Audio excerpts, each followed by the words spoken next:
Boone County is home to this state's only urban search and rescue task force, Missouri Task Force 1. Task force members move in when disasters force others out. I met two task force members who weave through the rubble to rescue those trapped beneath the surface. I went to 9/11, Hurricane Sandy, Hurricane Katrina, Joplin, Oklahoma City, F5 tornado. Moore, Oklahoma, the Colorado floods. When disaster turns towns to rubble, Task Force 1 moves in. That's the greatest thing that you can possibly do is save a life. But some of the task force's most valuable members walk on all fours. They'll go basically to hell and back for us to be able to find somebody. There is no technology out there that comes anywhere close to what these dogs' noses can do. Jack and Daisy are two of Task Force 1's 10 live find dogs. They can go into an area that might not be safe for people to go into. We don't want to risk another human life if we don't have to.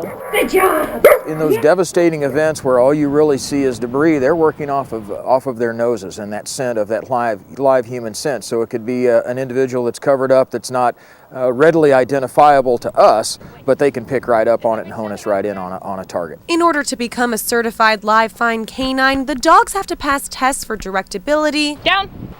Good. agility, bark alerts, and be comfortable working the pile. All of the dogs have to be recertified every 3 years, but the training is constant and they can be put to the test here at the Boone County Training Grounds at any time. So we put them to the test to see if they could find me when I'm hiding in the rubble. Within a matter of seconds, a furry face greeted me in my hiding spot.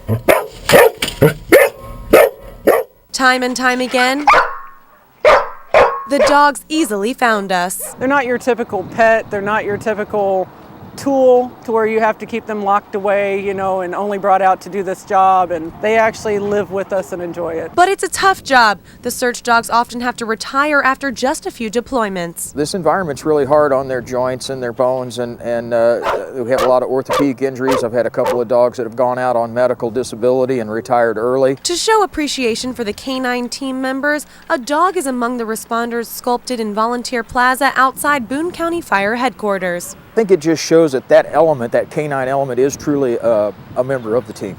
None of the men in the statue were modeled after a specific person, but the dog was.